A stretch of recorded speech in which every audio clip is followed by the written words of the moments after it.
What's up, guys, and welcome back to the channel. Today I got my solar in. Finally got a chance to come back to town and stop at the P.O. box. We got a whole bunch of goodies. Today we are going to be setting up the solar on top of the roof. I just have to run to Home Depot, grab a couple things. These are the flexible solar panels. I like these the best because you don't have to drill into the roof too much.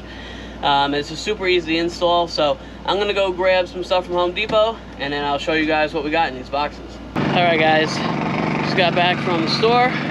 Got everything I need. Pop the ladder up. So we're gonna bring everything up and get started. Alright guys, so I'm up here on the roof. As you guys can see with the painting, I only brought it to wrap it around the roof. I wasn't too worried because eventually we are gonna seal this whole roof and coat it. So wasn't too worried about this being perfect and neat. I'm gonna tape this off eventually. It's gonna be nice and white up here. From the inside, you can see I did start. I poked a hole, that way I can see where the center is.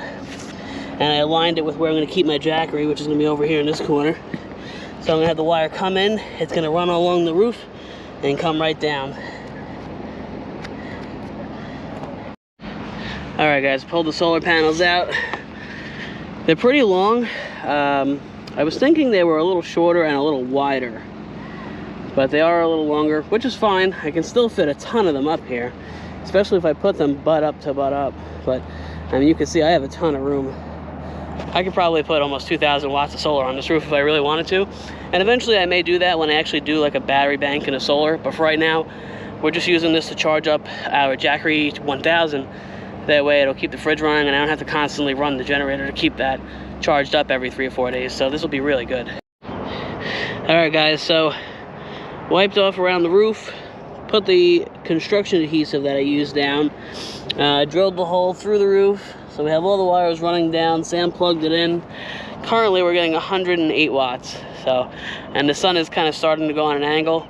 Once like the summertime comes and the sun's out like over us directly a lot more, we should be getting a constant, you know, close to 200 watts every day for a long period of time. But since the sun goes by so quick every day, we won't be getting as much solar, but it's way better than what we're getting now, which is 0, unless I bring out my foldable solar panels. This is nice because this will charge even when we're driving, you know, down the highway or whatever. This will be plugged in and charging. So originally, before when I plugged them in, it was like totally overcast and we were still getting about 25 watts, and that's something, you know what I mean? It's better than the Jackery just sitting idle burning through everything. At least it's getting some power in. But these are really nice, super easy to install. I am going to put seam tape around them. For now it's going to be black till I seal the roof, then I'm going to go over it and it'll be nice and white. This I'm not sure what I'm going to do with, because I don't want this just dangling obviously like this. I may run back to Home Depot and get some kind of like tie downs, you know, that'll hold that down in place. But it looks pretty good. I'm pretty happy with it. It looks clean, and there's still room for one on either side, so I could do this whole roof. I could probably do about 9 or 12 solar panels. Alright, let me finish seam taping this thing. Alright guys, now we're inside. So, I had this panel taken down, this middle panel. It's just held up with screws. You unscrew it, it drops down on your head, gives you a little bump, and then you just move it and finish. So, I started from the inside because I figured that'd be easier where I wanted to find the hole. So I kind of just went from the Jackery straight up, and I went right to this hole. I drilled the hole, coming right through the ceiling, straight up. Then I went on the roof. I could see where the hole came out, obviously. And then drilled down wide enough to fit everything. Ran these wires. Doesn't look great right now. But the plan is to get, like, I guess, wire clips or clamps, whatever they're called. At least for now. And just to run them to the side over here. And then eventually, when we do our pine or whatever ceiling we do, this will all be covered underneath that. So you won't even see that at all. So I'm not really too worried about it for now. It does work. The sun is starting to set, believe it or not. Let's see, we are currently getting in 86, 89 watts about. This Jackery is limited to about 140, 150 watt intake. That's like the most I've ever seen it take in, and I think it has like the MPPT controller in this. That's what it limits it to, unfortunately. So even if you have 200 watts of solar on the roof like I do, it won't let you take in the full 200 watts. It'll always be about 140 max. But since the sun is starting to set, we're only getting about 85 watts. Once tomorrow and the sun is directly overhead, we should be getting maximum input about 140, 150 watts. Do keep in mind, guys, if you are going to do something with solar, Say, for instance, let's say you have 100 watt panel, you will never get the full 100 watts. There's always going to be some kind of loss. So on an 80 watt panel, you might get 90 watts, hovering around that area. That's usually the most. But yeah, just keep that in mind. So if you ever get solar and then you're like, how come I'm not getting the full 100 watts? Well, there's always loss. So this works for now. When you buy a Jackery, or at least the 1000 watt one, it comes with a splitter so you can hook up to 2 solar panels.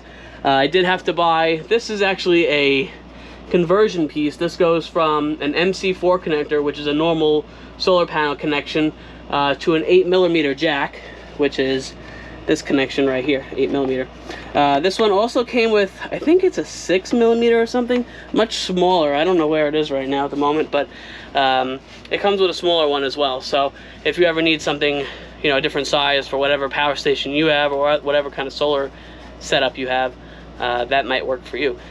Anyway, next project of the day, I don't know if you guys recall, but when I did my backup camera, when that company sent us that one out, we installed it. Originally, I was going to put it where the rear brake light is. I didn't think about it, and power only goes to that brake light, obviously, when you hit the brake, which doesn't work for a rear backup camera. You know, you want it on either all the time or in reverse. So I ended up switching it out for a rear clearance light on top. Now, in doing the rear brake light, they had soldered it in, so I had to cut it, and pretty much the brake light was not useful anymore. So I found this at Love's gas station, the travel centers.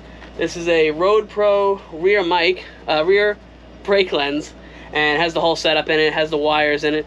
So we're gonna go in the back, and I'm gonna swap that out right now. That way I have another rear brake light, because right now it's pretty much like a dummy. It just sits there, but it's not connected to anything. So we're gonna get this one swapped out. That way I have a rear brake light again. All right, guys, this is gonna be the light replacement. So here's the old one.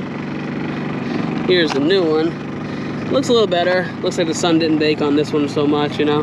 This one's about 6 years old, so we're gonna replace it. It looks almost identical, almost. So we'll take this off and we'll swap it out. All right, so here's our 2 taillights. So this is the old one. This is the new one. They're slightly different, but not too much. They're about the same size. As you can see on the back, hopefully you can see with the sun, they soldered it in there or whatever they did, and it was like impossible for me to pull it out without damaging anything. So I just ended up clipping it.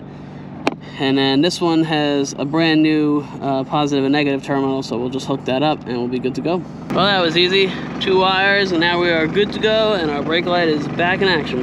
All right, well, we may not win any beauty contests, but it is hooked up. Again, this is all temporary. Remember, once I put up the wood ceiling, you're not gonna see any of this, so don't freak out. This is just temporary, guys.